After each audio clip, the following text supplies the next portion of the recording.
UFC Fight Night is in Paris this weekend. This is going to be a fun card. They always stack the Paris fight nights for some reason. I know the crowd sort of goes crazy, and there aren't honestly that many good French fighters, so it's funny. A lot of the ones that they really try and prop up and get going eventually fall down, like BSD, who we'll get to. But again, this is a pretty packed card for a fight night. We're starting the main card with Patrício Pitbull versus Losene Keita. And I think that this one's going to go to Pitbull, honestly. Losene Keita is coming in off of the regional scene, has a really good record. He's like 16-1, and the only loss is like a leg injury or something like that. But it's really against a bunch of no names. And Patricio Pitbull has just, even though he got fraud checked a little bit when he came to the UFC, that was against Yair Rodriguez. He has a massive, extensive record in UFC and Bellator. He's been there proven at very high levels. So I think he's going to be able to beat Losene Keita.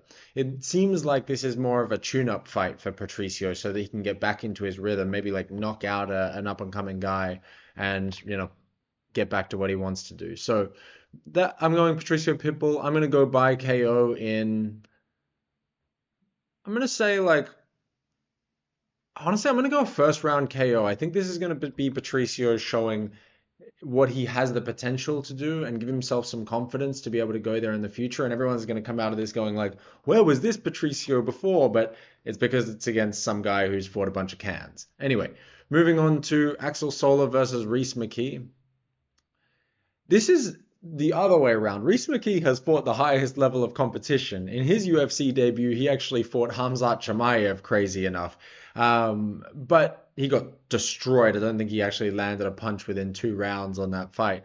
Axel Sola has a good record. He's undefeated. He's coming off of the regional scene himself. But I think that he's going to be able to take out Rhys McKee. It seems like Rhys is sort of set up sometimes as the guy that if you're any good, you're going to beat him. He's fought some other big names like Chidi and Njokuani, stuff like that. But again, those were losses. Like, I'm guessing that they're putting a guy like Axel Sola, French, in against Rhys McKee so that they can get a good win in front of the French crowd against a guy that's not that great. Moving on to Bolaji Oki versus Mason Jones. This is going to be an interesting fight. These guys are pretty evenly matched in terms of their UFC experience, their even their stats when it comes to like their knockout rate, everything like that, their record itself. But I think this is going to go to Mason Jones. He had a few fights in the UFC before, and they went sort of 50-50. I think he lost 2, won 2, and then went back to Cage Warriors, had a good run there, and he's come back to the UFC. In his first fight back in the UFC, he fought Jeremy Stephens, and he looked very measured. He looked like he came in with a real game plan. He's really here to succeed.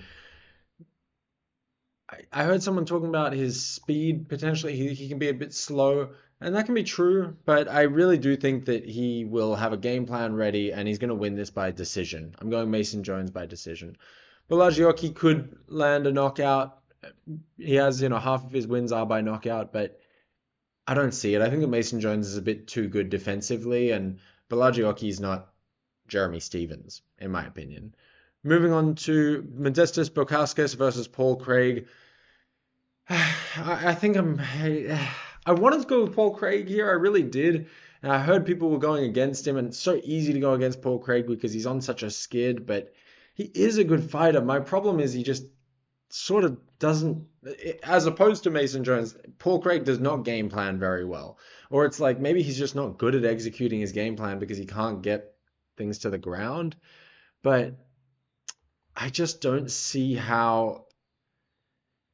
I just see Modestas Bukauskas knocking out Paul Craig, honestly. Paul Craig's in the pre-fight interviews saying that he wants to get a knockout. He wants to finally get a knockout. And it's like, stick to jiu-jitsu. This is what you're good at, is jiu-jitsu. Like, why are we talking about knockouts? So I think if he goes in there looking to strike, he's probably going to get pieced up. And I see Modestas Bukauskas finishing him.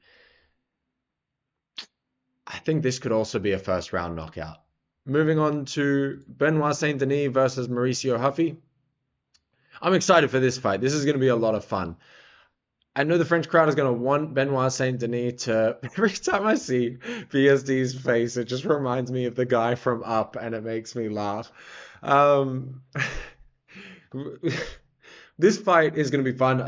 I know that Benoît Saint Denis is, France's hope. They really want him to win, but there's no way Benoît Saint Denis is beating Maurício Ruffy. People talk about Benoît Saint Denis having like takedown, the ability to maybe take Maurício Ruffy down. We haven't seen Ruffy get pressured by a wrestler. He fought like a Dagestani in the Dana White Contender Series before joining the UFC. So, or maybe it was like his UFC debut or something like that. But I think that Fighting Nerds camp as well is pretty well set up to deal with people trying to take them down, right? I believe that Mauricio Huffy's takedown defense and grappling is probably going to be better than Carlos Prates's, and Carlos Prates was pretty well prepared for Ian Gary, and not obviously not completely, but I, I just think these fighting nerds are too smart to be just, oh, Benoit Saint Denis BSD's takedowns are gonna overrun them, and BSD's been getting chinned, and he sort of likes to get into a brawl, whereas Mauricio Huffy's got that, Conor McGregor bladed, long stance. He just creates so much space. And then as you come walking in there, he just catches you with these such quick shots that are coming from all different types of angles. So I can't see a way that Benoit Saint Denis wins this, really. I actually think it's going to be quite ugly. And I honestly see another first round knockout, maybe second. I see him actually like rocking Benoit Saint Denis really badly in the first round and then putting him out proper in the second round. So that's what we're going. Second round KO for Mauricio Ruffy. And to the main event, Nassourdine Imavov versus Caio Borralho. Guys, I'm going with Caio Borralho here, even against I know that Nassourdine is pretty French or whatever. Is he French? I feel like he's meant to be Dagestani, but he's like French somehow. Anyway, Caio Borralho, how do I go against him? Again, these fighting nerds do so well. They know how to game plan. I think Imavov is a good fighter. Like, I really do. I thought that he was worse than I do now. When I went back and watched some of his fights, he has a lot of good pressure. He did very well against Joaquin Buckley, but Joaquin Buckley's tiny. He beat Adesanya, and I think a lot of people are giving him a lot of respect for beating Adesanya. But if you go back and watch that fight, he wasn't really doing that well. He was actually getting pieced up by Adesanya until he eye poked him, and then Adesanya tried to like aura farm by doing the whole champ shit thing to Herb Dean, and then got knocked out 2 seconds later, right? And it just, I don't, I think that Caio Borralho is good. I think he's really good. I think that he did really well against Jared Cannonier. His fight against Jared Cannonier looked better, in my opinion, than Imavov's. I understand that he got that cut under his eye, but like that was one shot. And Imavov does not have like one shot knockout power. No, it doesn't seem like that anyway. Not against a guy his own size.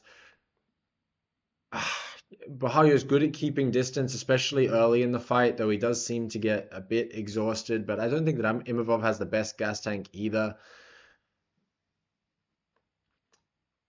I I see this just being Caio Borralho dominating the stand-up. And if he wants to take it to the ground and use more jiu-jitsu, I see him being able to. But I think he's going to keep it standing. He's going to keep distance. I think he's going to implement probably a very similar style to what Maurício Ruffy is going to do to BSD. I have a feeling that it's going to look very, very similar how they're trying to set up that fight. Obviously, I think that Imavov is better than BSD and Maurício Ruffy is better at that style than Caio Borralho is. But I think that that can easily win a good decision. You can take the first 3 rounds and then make it too hard for Imavov to come back. You can also,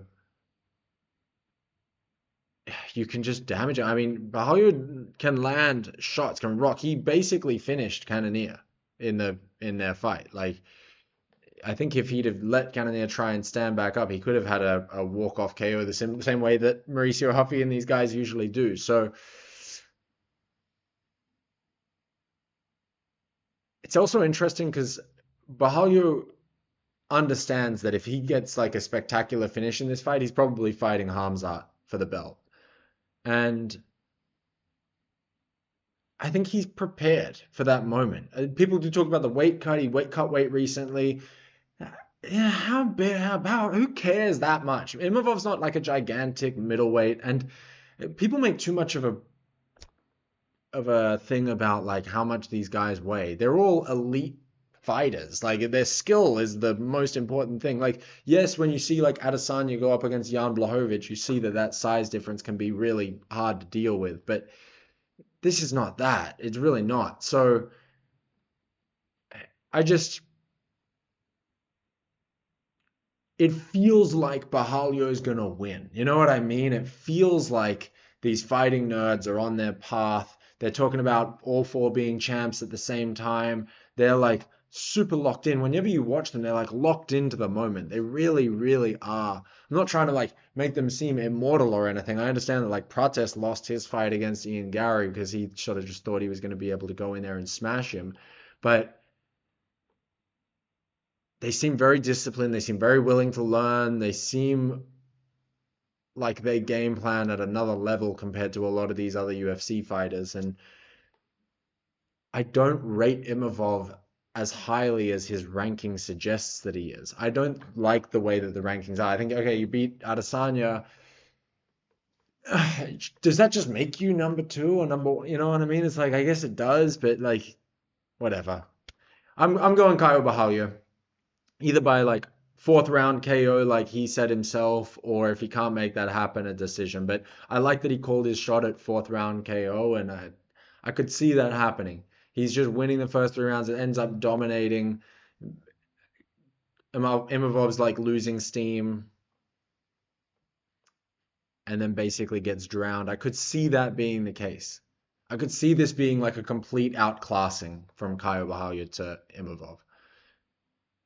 Anyway, this is gonna be fun, guys. Let me know what you think. I'm super excited to watch these fights, make a video afterwards. It's good to be back. I was just out for like a friend's wedding, and it's nice to be back home and be able to record videos. Trying to make a lot of content at the moment, so I'm excited to put a lot of stuff out there. If you like my videos, please make sure to let me know in the comments, give it a like, or give me some feedback on things that you think could be improved. Uh, Subscribe if you want to see more, but I really do want to build this channel into one of the main YouTube channels in the MMA community. So any support from you guys to help get these videos into the algorithm, I really do appreciate it. See ya.